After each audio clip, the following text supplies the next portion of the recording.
जय श्री राम दोस्तों, जय माता दी। नवरात्र का पावन पर्व चल रहा है और माता रानी की कृपा और आशीर्वाद आप सब लोगों को मिलता रहे। तो चंद्रघंटा माँ ने कैसे महिषासुर का वध किया, फिर इंद्र और देवताओं ने मिलकर माँ की स्तुति की और माँ ने उनको आशीर्वाद दिया। अब उसके बाद है धूम्रलोचन वध, चंडमुंड वध, रक्त बीज वध, शुंभ निशुंभ वध। यह बड़े ही प्रतापी असुर थे, महापराक्रमी, महाबली। यह कैसे इंद्र आदि देवताओं पर आधिपत्य जमाया और सब पर अपना अधिकार जमा लिया। तो माँ ने अब इनका वध कैसे करेंगी, तो आज हम अध्याय में पढ़ेंगे धूम्रलोचन वध। उसके बाद फिर रक्त बीज वध है। इसकी रक्त की बूंदें गिरती थी तो महान बड़े बड़े असुर जन्म ले लेते थे। तो चलिए दोस्तों, ये दुर्गा सप्तशती की पुस्तक है और हम स्टार्ट करते हैं श्री दुर्गा सप्तशती की पुस्तक पढ़ने के लिए। वीडियो पसंद आए तो लाइक कीजिएगा, सब्सक्राइब कीजिएगा और ध्यान से सुनिए दुर्गा सप्तशती पाठ। ओम श्री गणेशाय नमः। वक्रतुंड महाकाय सूर्यकोटि समप्रभा निर्विघ्नं कुरु मे देव सर्वकार्येषु सर्वदा। ओम नमो दिव्याय महादेव्याय शिवाय सत्यं नमः। नमः प्रकृतिरे भद्रा नेता पतस्मताम। ओम श्री दुर्गाय नमः। अथ सप्तश्लोकी दुर्गा शिव उवाच देवी त्वं भक्तसुलभे सर्वकार्यविधायिनी कलो हि कार्यसिद्ध्यर्थ मुमो ब्रह्मो यन्ततः दिव्यो उवाच शृणु देवी प्रवक्ष्यामि कलो सर्वैस्साधनं मया तव्यः ईशन्यः न वृष्टिप्रकाशते। ओम अष्ट दुर्गा सप्तश्लोकी स्तोत्रम मंत्र नारायण ऋषि अनुष्टुप चंद्र श्री महाकाली महालक्ष्मी महासरस्वती देवता श्री दुर्गा पीठ सप्तश्लोकी दुर्गा पाठे विनियोगः। ओम गणिनामांपि चेतांसि देवी भगवती ईशा बलादाय कृष्ण मोहाय महामाया प्रच्छति दुर्गे स्मृता हरिद्भृति स्मसे जंतो स्वसर्मिता मति मति शुभाम्बम ददासी दारिद्र दुख भयाणी का तंत्र सर्वोपकरणाय कर्ण सदार्थ चितः सर्वमंगल मांगल्ये शिवे सर्वार्थ साधिके शरण्ये गौरी नारायणी नमस्ते शरणागतिं तात परित्राणपरायणे सर्वार्थ हस्ते हरे देवी नारायणी नमोस्तुते सर्वस्वरूपे सर्वेश्वरे सर्वशक्ति समन्विते भयभ्यत्राहि नो देवी दुर्गे देवी नमोस्तुते। रुष्टा रोगान शेषान पहंसि तुष्टा रुष्टा तु कुकावान सकलान विष्टान त्वामाश्रिता न विप्रतान त्वामस्त हरसत्यां प्रयान्ति सर्वबाधा प्रश्नं त्रैलोक्याखिलेश्वरी एवमेव तया कार्यम् अस्मदर्य विनाशनम्। ओम श्री दुर्गाय नमः। श्री दुर्गाष्टोत्तर शतनाम स्तोत्रम्। ईश्वर उवाच शतनाम प्रवक्ष्यामि शिष्णु कमलाने यस्य प्रसाद मात्रेण दुर्गा पीता भवेत् सतिः। ओम सती साध्वी भव पीता भवानी भव मोचनी आरा दुर्गा जय हता त्रिनेत्रा शूलधानी पिनाकधानी चित्रचन घंटा महातपा मनोबुद्धि अहंकारा चित्रूपा चितादिति सर्वमंत्रमयी सत्या सत्यानंद स्वरूपणी अनंता भावनी भव्य भव्य सदा गति शांभवी देव माता चिंता रक्त प्रिया सर्विद्या दशकन्या दक्ष की विनाशिनी आपणाने पवना पाटला पाटलावती पट्टा मरी परिधाना कर्मस रक्षणी अमे विघ्ना पूरा सुंदरी सुरसुंदरी वंदुर्गा मातंगी मदंगुनी पूजिता ब्राह्मणी महश्री अंद्री कौमारी वैष्णवी चामुंडा चौवाराही लक्ष्मी चुकुषा कीर्ति विमनोत्कृष्णी ज्ञाना क्रिया नित्याचा बुद्धिता बहुल बहुल प्रेमा सर्वहन वाहना निशुम सुमनी महिषासुरमर्दनी मधुकैटबंधनी छन्मुंड विनाशिनी सर्वासुर विनाशा जय सर्वदानवघातनी सर्वशास्त्रमयी सत्या सर्वाधानी अनेकार्षणेकार्थानी कुमारी एक कन्या कैशोरी युवती आप्रणा प्रज्वलित माता बलपदा बहुदरी मुक्तिकेशी बहुरूपा महाबला अग्निज्वाला रौद्रमुखी काद्यपस्विनी नारायणी भद्रकाली विष्णु माजरोधरी शिवदूती कराली चंता परमेश्वरी कल्याणीचा सावित्री प्रत्यक्षा ब्रह्मवादिनी। ओम श्री दुर्गाय नमः। अथ दिव्यः कवचम्। ओम अस्य श्री चंडी कवचस्य ब्रह्मा ऋषि अनुष्टुप चंद्र श्री चामुंडा देवता अन्यो सप्तमात्रो बीजम दिग्ग देवतास्तं श्री जगदम्ब प्रीत्यर्थे सप्तशती पाठित जपे विनियोगः। ओम नमश्चंडिकाय। मार्कंडे जी कहते हैं हे पितामह, जो इस संसार में परम गोपनीय तथा मनुष्यों की सब प्रकार से रक्षा करने वाला है, जो अब तक आपने दूसरे किसी के सामने प्रकट नहीं किया हो, ऐसा कोई साधन मुझे बताइए। ब्रह्मा जी बोलते हैं, ब्राह्मण, ऐसा साधन तो देवी का कवच ही है, जो गोपनीय से भी परम गोपनीय, पवित्र तथा संपूर्ण प्राणियों को उपकार करने वाला है। महामुने उसे श्रवण करो। देवी की 9 मूर्तियां हैं, जिन्हें नव दुर्गा कहते हैं। उनके पृथक पृथक नाम बतलाए जाते हैं। प्रथम नाम शैलपुत्री, दूसरी मूर्ति का नाम ब्रह्मचारिणी, तीसरी स्वरूप चंद्र घंटा के नाम से प्रसिद्ध है, चौथी मूर्ति को कुष्मांडा कहते हैं, पांचवी दुर्गा का नाम स्कंद माता है, देवी के जड़ रूप को कल्याणी कहते हैं, सातवां कालरात्रि, आठवां महागौरी के नाम से प्रसिद्ध है, नवमी दुर्गा का नाम सिद्धिदात्री। ये सब नाम सर्वज्ञ महात्मा वेद भगवान के द्वारा प्रतिपादित हुए हैं। जो मनुष्य अग्नि में जल रहा हो, रणभूमि में शत्रुओं से घिर गया हो, विषम संकट में फंस गया हो तथा इस प्रकार भय से आतुर होकर भगवती दुर्गा की शरण में प्राप्त हुए हैं, उनका कभी कोई अमंगल नहीं होता। युद्ध के समय संकट में पड़ने पर उनके ऊपर कोई विपत्ति नहीं दिखाई देती, उन्हें शोक दुख भय की प्राप्ति नहीं होती। जिन्होंने भक्ति पूर्वक देवी का स्मरण किया उनका निश्चय अभ्युदय होता है। देवेश्वरी, जो तुम्हारा चिंतन करते हैं उनकी तुम निसंदेह रक्षा करती हो। चामुंडा देवी प्रेत पर आरूढ़ होती है, वाराही भैंसे पर सवारी करती हैं, इंद्री का वाहन ऐरावत आती है, वैष्णवी देवी गरुड़ पर आसन जमाती हैं, माहेश्वरी वृषभ पर अनु होती हैं, कौमारी का वाहन मयूर है, भगवान विष्णु की प्रीतमा लक्ष्मी देवी कमल के आसन पर विराजमान है, हाथों में कमल धारण किए हुए हैं, वृषभ पर आरूढ़ ईश्वरी देवी ने श्वेत रूप धारण कर रखा है, ब्राह्मणी देवी हंस पर बैठी हुई हैं और सब प्रकार के आभूषणों से भूषित हैं। इस प्रकार ये सभी माताएं सब प्रकार की योग शक्तियों से संपन्न हैं। इनके सिवा और बहुत सी देवियां हैं जो अनेक प्रकार के आभूषणों की शोभा से युक्त तथा नाना प्रकार के रत्नों से सुशोभित हैं। ये संपूर्ण देवियां क्रोध में भरी हुई भक्तों की रक्षा के रथ पर बैठी दिखाई देती हैं। ये शंख चक्र गदा शक्ति हल मूसल खेटक तोमर परशु पास कुंत त्रिशूल एवं उत्तम सांख धनुष आदि अस्त्र शस्त्र अपने हाथों में धारण करती हैं। दैत्यों के शरीर का नाश करना, भक्तों को अभय दान देना और देवताओं का कल्याण करना, यही उनके सर धारण करने का उद्देश्य है। कवचारण करने के पहले इस प्रकार प्रार्थना करना चाहिए। महान रौद्र रूप, अत्यंत घोर पराक्रम, महान बल, महान उत्साह वाली देवी तुम, महान भय का नाश करने वाली हो, तुम्हें नमस्कार है। तुम्हारी ओर देखना भी कठिन है। शत्रुओं का भय बढ़ाने वाले जगदम्बे हमारी रक्षा करें।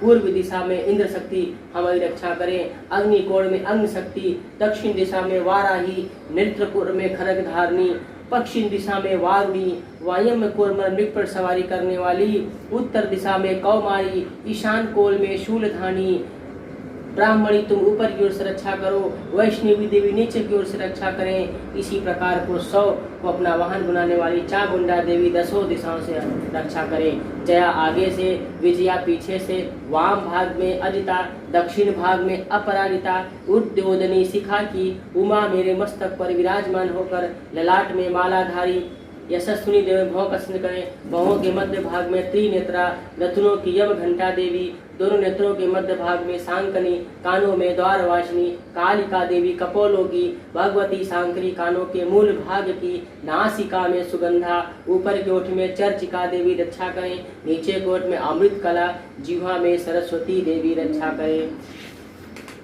कौमारी दांतों की, चंडिका कंठ प्रदेश की, चित्र घंटा गले की घाटी, महामाया तालू में रखकर रक्षा करें। कामाक्षी ढोड़ी की और सर्वमंगला में रेवाणी की रक्षा करें। भद्रकाली ग्रीवा में धनुधर पृष्ठवंश मृदंड में रखकर रक्षा करें। कंठ के बाहरी भाग में नीलग्रीवा, कंठ की नली में नलकूब रक्षा करें। दोनों कंधों में खड़कनी और मेरी दोनों भुजाओं की वरधानी देवी रक्षा करें। दोनों हाथों में दंडनी और अंगुली में अंबिका रक्षा करें। शूलेश्वरी नखों की रक्षा करें। कुलेश्वरी पेट में रहकर रक्षा करें। महादेवी दोनों स्तनों और शोक विनाशिनी देवी मन की रक्षा करें। ललिता देवी हृदय में, सूर्यधानी उदर में रहकर रक्षा करें। नाभि में कामनी और गुहा भाग की रक्षा करें। पूतना और कामिका लिंग की और महिषवाहिनी गुदा की रक्षा करें। भागवती कटिभाग में, विंध्यवासिनी घुटनों की रक्षा करें। संपूर्ण कामनाओं को देने वाली महाबला देवी देवी दोनों पिंडलियों की रक्षा करें। नार सिंही दोनों घुटियों और तैरसी देवी दोनों चरणों के पृष्ठ भाग की रक्षा करें। श्री देवी पैरों की अंगुलियों में और तलवासिनी पैरों के तलुए में रहकर रक्षा करें। अपनी दाढ़ों के कारण भयंकर दिखाई देने वाली दंता कराली देवी नखों और ऊर्ध्व केसरी देवी केशों की रक्षा करें। रोमलियों के छिद्रों में कौबेरी, त्वचा की वागीश्वरी देवी रक्षा करें। पार्वती देवी रक्त मज्जा वसा मांस हड्डी मेज की रक्षा करें। आंखों की कालरात्रि और पित्त की मुकुटेश्वरी देवी रक्षा करें। मूलाधार आदि कमल केशों में पद्मावती देवी और कफ में चूड़ामयी देवी ईश्वर की रक्षा करें। नख के तेज की ज्वालामुखी रक्षा करें, जिसका किसी भी अस्त्र से भेदन नहीं हो सकता। वह अमेध देवी शरीर की समस्त संधियों में रहकर रक्षा करें।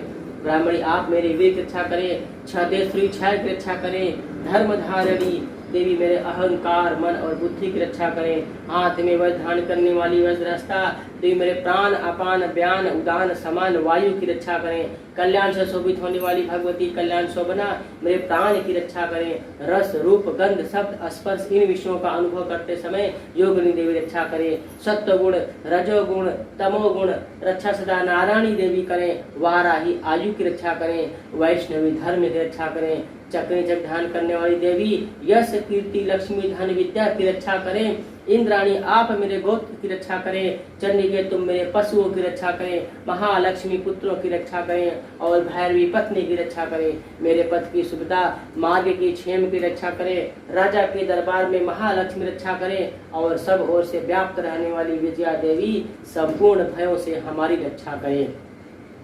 देवी जो स्थान कवच में नहीं कहा गया अतएव रक्षा से रहित है वह सब तुम्हारे द्वारा सुरक्षित हो, क्योंकि तुम विजयशालिनी और पाप नाशनी हो। यदि अपने शरीर का भला चाहे तो मनुष्य बिना कवच के कहीं एक पग भी ना जाए, कवच का पाठ करके ही यात्रा करें। कवच के द्वारा सब ओर से सुरक्षित मनुष्य जहाँ जहाँ भी जाता है वहाँ वहाँ उसे धन लाभ होता है तथा संपूर्ण कामनाओं की सिद्धि करने वाली विजय की प्राप्ति होती है। वह जिस जिस अभिष्ट वस्तु का चिंतन करता है उसको निश्चय ही प्राप्त कर लेता है। वह पुरुष इस पृथ्वी पर तुलना रहित महान ईश्वर का भागी होता है।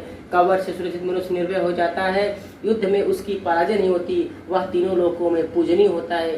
देवी का यह कवच देवताओं के लिए भी दुर्लभ है। जो प्रतिदिन नियम पूर्वक तीनों संध्याओं के समय श्रद्धा के साथ इसका पाठ करता है उसे देवी कला प्राप्त हो जाती है तथा वह तीनों लोकों में कहीं भी पराजित नहीं होता है। इतना नहीं, वह अपमृत्यु से रहित 100 से भी अधिक वर्षों तक जीवित रहता है। मकड़ी चेचक कोड़ आदि उसके संपूर्ण व्याधियां नष्ट हो जाती हैं। कनेर भांग अफीम धतूरे आदि का अस्थावर विष, सांप और बिच्छू के आदि के काटने चढ़ा हुआ जंगम विष, अहीफेम और तेल के संयोग से आदि से बनने वाला कृत्रिम विष, ये सभी प्रकार के विष दूर हो जाते हैं, उनका कोई असर नहीं होता। पृथ्वी पर मारन मोहन आदि जितने अभिचारक प्रयोग होते हैं, इस प्रकार इतने मंत्र यंत्र होते हैं, ये इस कवच को हृदय में धारण कर लेने पर उस मनुष्य को देखते ही नष्ट हो जाते हैं। यही नहीं, पृथ्वी पर विचरने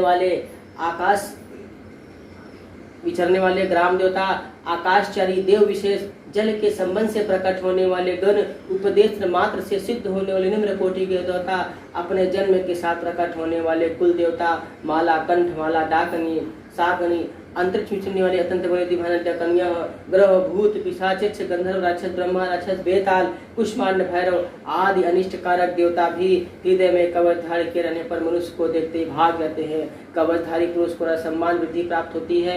यह कवच मनुष्य के तेज की वृद्धि करने वाला है और उत्तम है।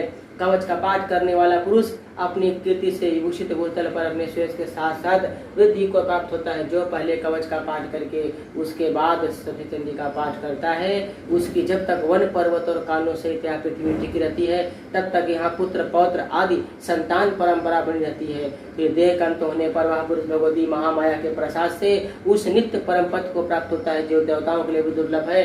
वह सुंदर रीति धारण करता है और कल्याणमय शिव के साथ आनंद का भागी होता है। अथार्गला स्तोत्रम ओम अस्य श्री अथार्गला स्तोत्रम मंत्रस्य विष्णु ऋषि अनुष्टुप छंद्र श्री महालक्ष्मी देवता श्री जगदम्बा प्रीते सप्तशती पाठ्यंगिनेन जपे विनियोग। ओम नमश्चंडिकाय मार्कंड उवाच ओम जयंती मंगला काली भद्रकाली कपालिनी दुर्गा क्षमा शिवा धात्री स्वाहा सदा नमस्तुते। जय त्वं देवी चामुंडे जय भूतार्तिहारिणी जय सर्वगते देवी कालरात्रि नमस्तुते। मधुकैटभद्रविदे वरदे नमः। रूपम देहि जयम देहि यशो देहि दिशो जहि। महिषासुर निरसांसि भक्तानां सुखदे नमः।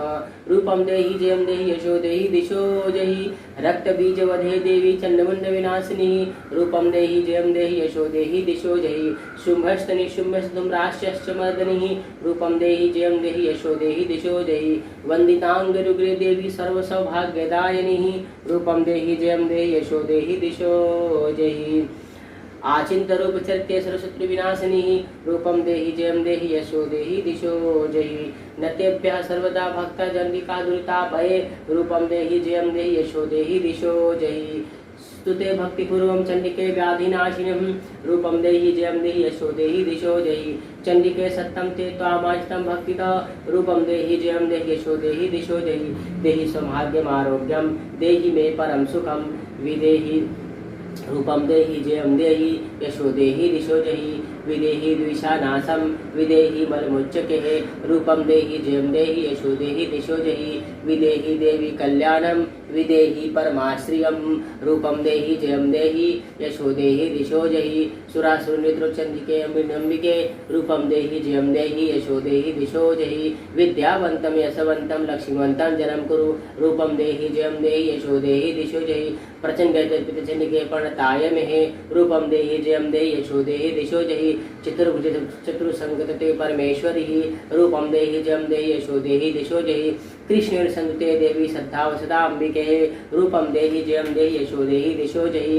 हिमाचल सूतान संगते परमेश्वरी रूपं देहि जयं देहि यशो देहि दिशो देहि इंद्राणी पति श्रद्धावह पूजते परमेश्वरी रूपं देहि जयं देहि यशो देहि दिशो देहि देवी प्रचंड विनाशिनी रूपं देहि जयं देहि यशो देहि दिशो देहि देवी भक्त जंतो दा नंदोय अंबिके रूपं देहि जयं देहि यशो देहि दिशो देहि पत्नी मनोरमा देहि मनोवित्तान्तनुसारिणं दाने दुर्ग संसार सारघ्य कुलोध्वाम इदं तु स्तोत्रं पठित्वा तु महस्तोत्रं पठेन्तरं सा तु सप्तकी संख्या समोर प्रथम प्रदाम इति दिव्या अर्धा स्तोत्रं संपूर्णम् अथ कीलक ओम अस श्री कीलकन मस्त्र ऋषि निष्ठुप अनुष्ठुप चंद्र महालक्ष्मी देवता श्री जगदम्बा प्रीत सप्तती पाठ्यन जपे विनियोग ओम नमश्चंडिकाय मार्कंडेय जी कहते हैं विशुद्ध ज्ञान ही जिनका शरीर है तीनों वेद ही जिनके तीन दिव्य नेत्र हैं जो कल्याण प्राप्ति हेतु अपने मस्तक पर अर्चंद्र का मुकुट धारण करते हैं उन भगवान शिव को नमस्कार है। मंत्रों का जो अभिकीलक है अर्थात मंत्रों के सिद्ध में विघ्न उपस्थित करने वाले साप रूपी कील का जो निर्माण करने वाला है उस सप्तशती स्त्रोत को संपूर्ण रूप से जानना चाहिए और जानकर उसकी उपासना करना चाहिए। यद्यपि सप्तशती के अतिरिक्त अन्य मंत्रों के जप में जो लगा रहता है वह भी कल्याण का भागी होता है। उसके भी उच्चाटन आदि कर्म सिद्ध होते हैं तथा उसे भी समस्त दुर्लभ वस्तुओं की प्राप्ति हो जाती है। तथापि जो अन्य मंत्रों का जप न करने वाला केवल इस सप्तशती नामक स्त्रोत से ही देवी स्तुति करते हैं उन्हें स्तुति मात्र से ही सच्चिदानंद स्वरूपनी सिद्ध हो जाती हैं। उन्हें अपने कार्य की औषधि के लिए अन्य किसी मंत्र की उपयोग की आवश्यकता नहीं रहती। बिना जप के उनके उच्चारण आदि समस्त कार्य सिद्ध हो जाते हैं। इतना ही नहीं उनकी संपूर्ण अभीष्ट वस्तुएं भी सिद्ध होती हैं। लोगों के मन में यह शंका थी कि जब केवल सप्तशती की उपासना और अथवा सप्तशती को छोड़कर अन्य मंत्रों की उपासना से समान रूप से सब कार्य सिद्ध होते हैं तब इनमें श्रेष्ठ कौन सा साधन है। लोगों की शंका को सामने रखकर भगवान शंकर ने अपने पास आए हुए जिज्ञासुओं को समझाया कि सप्तशती नामक संपूर्ण स्त्रोत ही सर्वश्रेष्ठ एवं कल्याणमय है। तदनंतर भगवती चंडिका के सप्तशती नामक स्त्रोत को महादेव जी ने गुप्त कर दिया। सप्तशती के पाठ से जो पुण्य प्राप्त होता है उसकी कभी समाप्ति नहीं होती किंतु अन्य मंत्र जप जन्य की पुण्य की समाप्ति हो जाती है। अतः भगवान शिव ने अन्य मंत्रों की अपेक्षा सप्तशती की श्रेष्ठता का निर्णय किया। उसे यथार्थ ही जानना चाहिए। अन्य मंत्रों का जप करने वाला पुरुष भी यदि सप्तशती स्त्रोत और जप का अनुष्ठान कर ले तो वह पूर्ण रूप से कल्याण का भागी होता है, इसमें तनिक भी संदेह नहीं। जो साधक कृष्ण पक्ष की चतुर्दशी अथवा अष्टमी को एकाग्रचित होकर भगवती के सेवा में अपना सर्वस्व विचलित कर देता है और फिर उसे प्रसाद रूप से ग्रहण करता है उसी पर भगवती प्रसन्न होती हैं अथवा उनकी प्रसन्नता प्राप्त नहीं होती। इस प्रकार सिंधक के प्रतिबंधक रूप कील के द्वारा महादेव जी ने इस स्त्रोत को कीलित कर रखा है। जो पूर्वोक्त रीति से निष्किरण करके इस सप्तशती स्त्रोत का प्रतिदिन स्पष्ट पाठ करता है वह मनुष्य सिद्ध हो जाता है, वही देवी का पार्षद होता है, वही गंधर्व भी होता है। सर्वत्र विचरते रहने पर भी संसार में उसे कहीं भय नहीं होता। वह अपमृत्यु के वश में नहीं पड़ता। देह त्यागने के अंतर मोक्ष प्राप्त कर लेता है। वह कीलन को जानकर उसका परिहार करे कि सप्तशती का पाठ आरंभ करे। जो ऐसा नहीं करता उसका नाश हो जाता है। इसलिए कीला को निष्किन का ज्ञान प्राप्त करने पर ही निर्दोष स्त्रोत होता है। विद्वान पुरुष इस निर्दोष स्त्रोत का ही पाठ आरंभ करते हैं। स्त्रियों में जो कुछ भी सौभाग्य आदि दृष्टिगोचर होता है वह सब देवी के प्रसाद का ही फल है। अतः कल्याणमय स्त्रोत सदा जप करना चाहिए। इस स्तोत्र का मंद स्वर से पाठ करने पर स्वल्प फल की प्राप्ति होती है, उच्च स्वर से पाठ करने पर पूर्ण फल की प्राप्ति होती है। अतः उस स्वर से इसका पाठ आरंभ करना चाहिए। जिनके प्रसाद से ऐश्वर्य, सौभाग्य, आरोग्य, संपत्ति, शत्रुनाश तथा परम मोक्ष की सिद्धि होती है, उन कल्याण में जगदम्बा की स्तुति मनुष्य क्यों नहीं करते हैं। ओम श्री दुर्गाय नमः।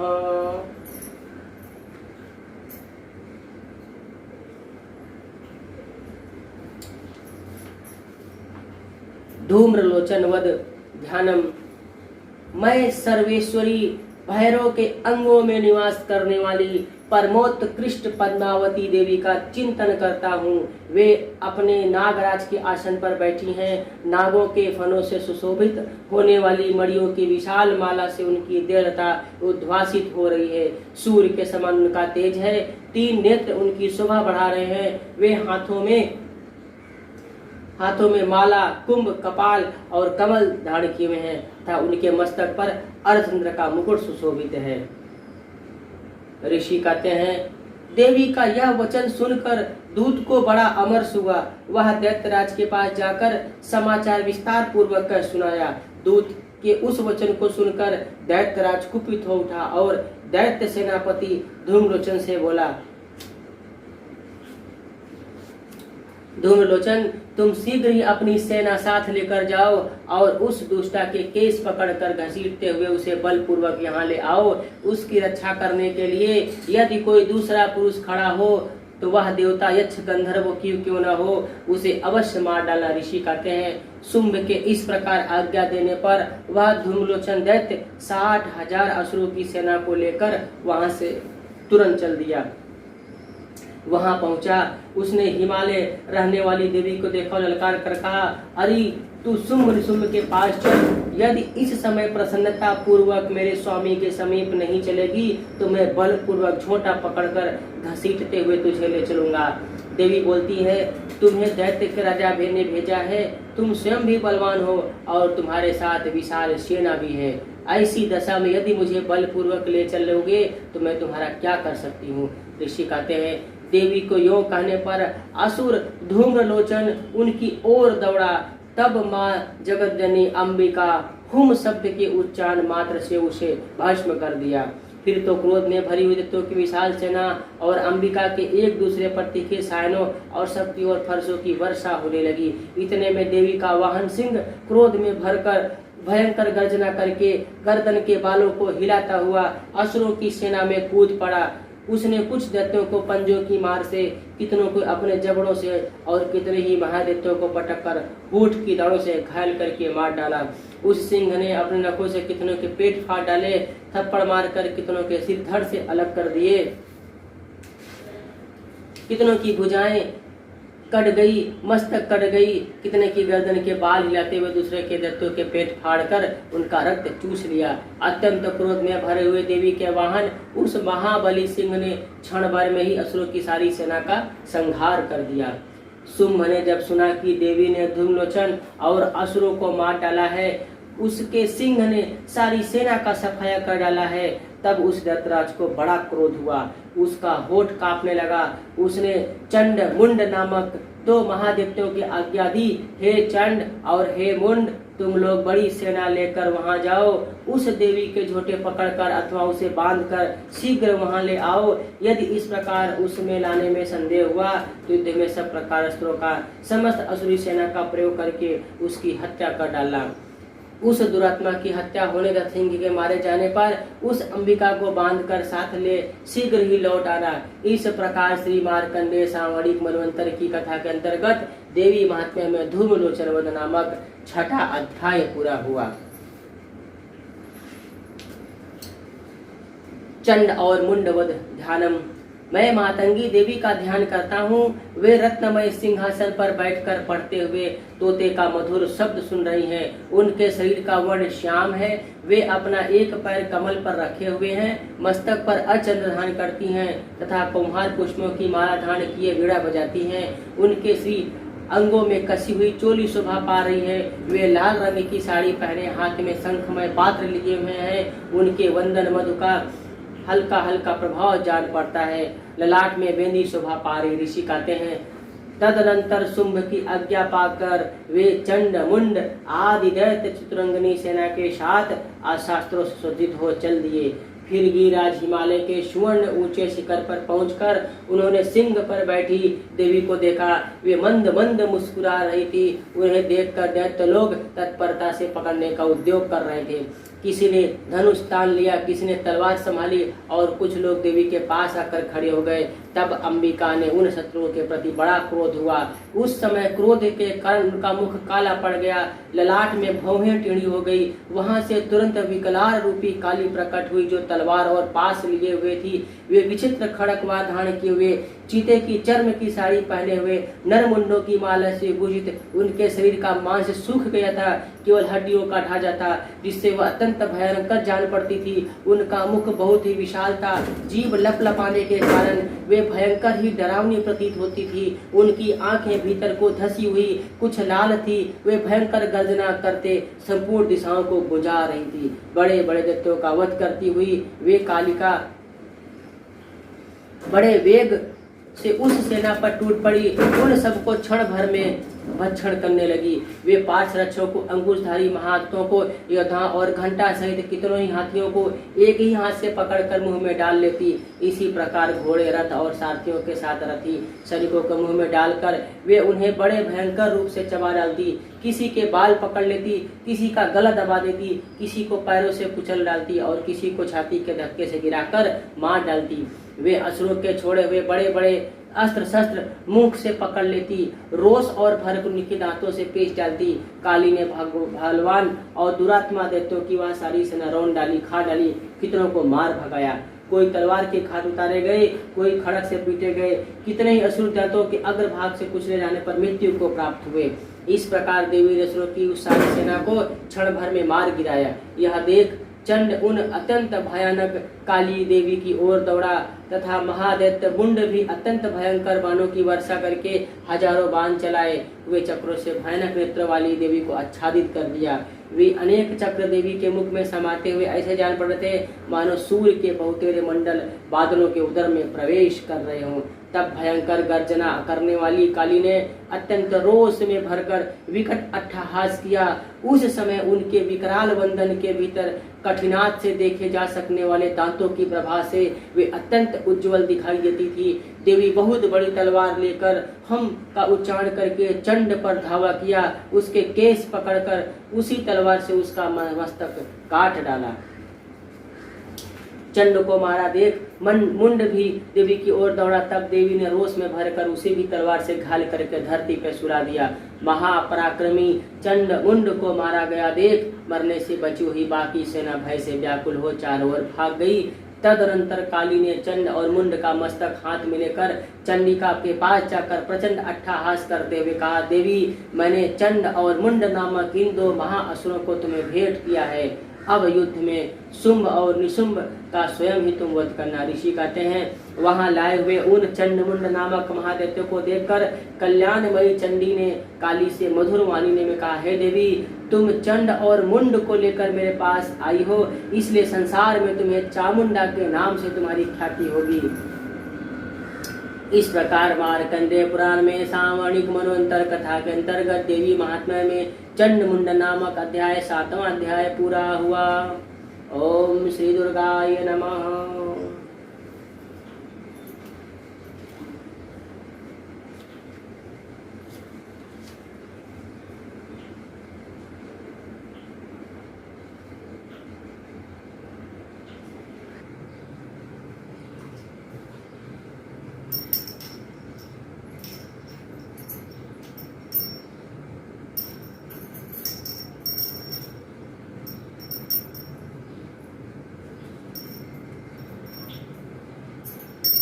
ओम वक्रतुंड महाकाय सूर्यकोटि समप्रभा निर्विघ्नं कुरु मे देव सर्वकार्येषु सर्वदा।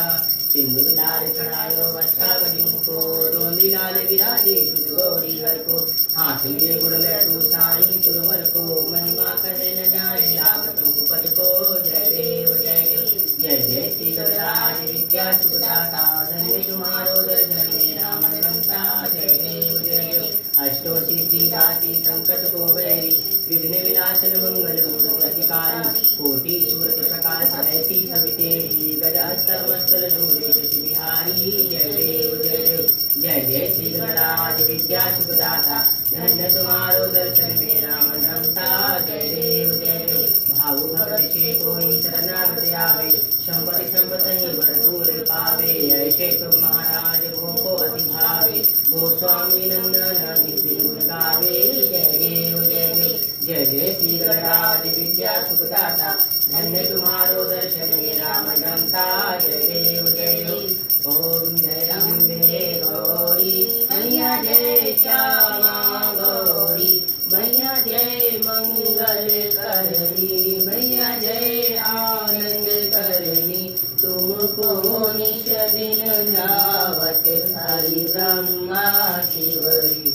जय अम्बे गौरी मांग सिंदूर विराजत टीको मृग मद को मैया टीको मृग मद को उज्ज्वल से दो नैना चंद्र वदन को जय अम्बे गौरी कनक समान कलेवर रक्तांबर राजे मैया रक्तांबर राजे रक्त पुष्प गलमाला कंठन पर साजी जय अम्बे गौरी हे हरि वाहन राजत खड़ग खपर धारी मैया खड़ग खपर धारी सुर नर मुनि जन सेवक तिनके दुख हारी जय अम्बे गौरी कानन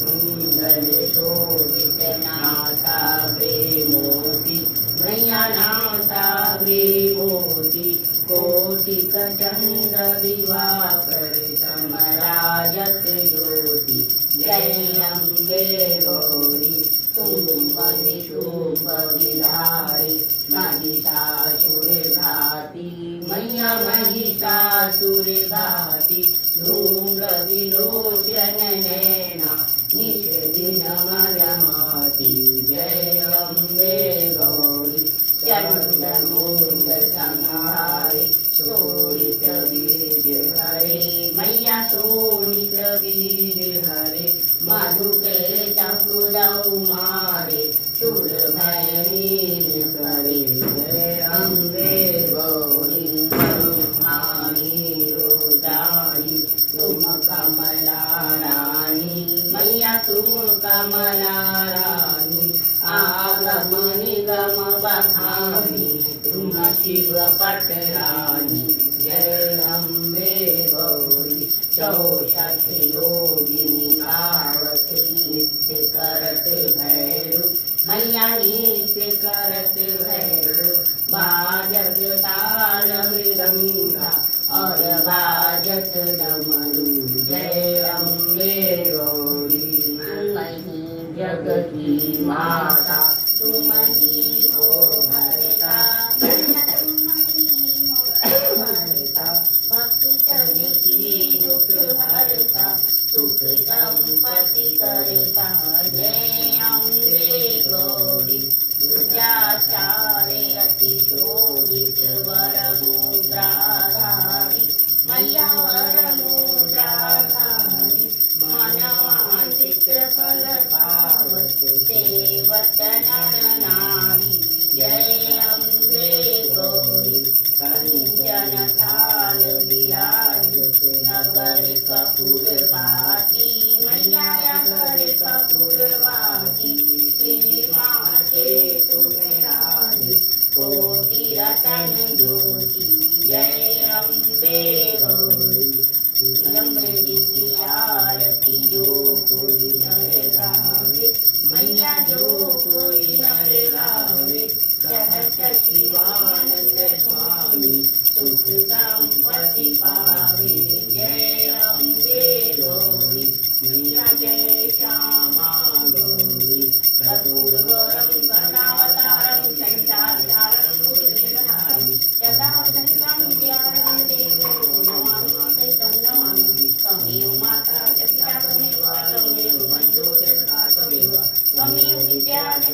ओम सर्वमंगल मांगल्ये शिवे सर्वादिशाधिके त्र्यंबके गौरी नारायणी नमोस्तुते।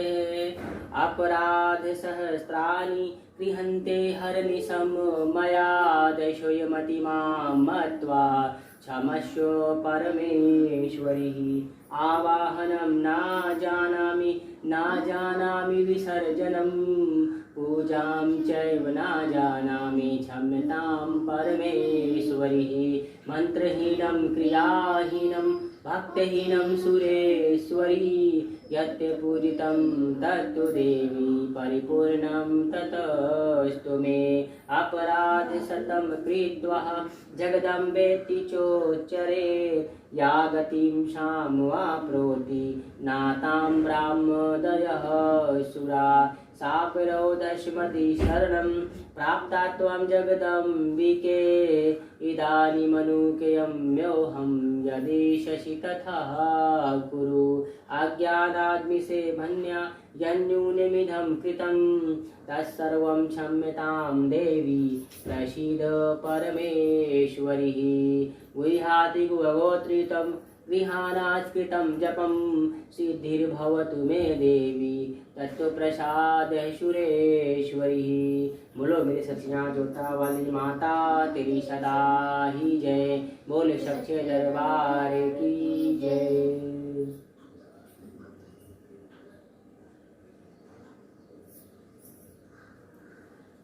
जय माता दी। दोस्तों, धूम्रलोचन वध और चंड मुंड का वध आज का अध्याय संपूर्ण हुआ। और कल रक्त बीज वध, बहुत पराक्रमी योद्धा था रक्त बीज वध। आप लोगों ने नाम सुना रहेगा, माँ काली ने कैसा उसका संहार किया। रक्त की बूंदें गिरती थी तो उसी के समान हजारों सैकड़ों महापराक्रमी योद्धा उत्पन्न हो जाते थे। तो कल रक्त बीज वध का अध्याय पढ़ेंगे। वीडियो पसंद आए तो सब्सक्राइब लाइक जरूर कीजिएगा। जय माता दी।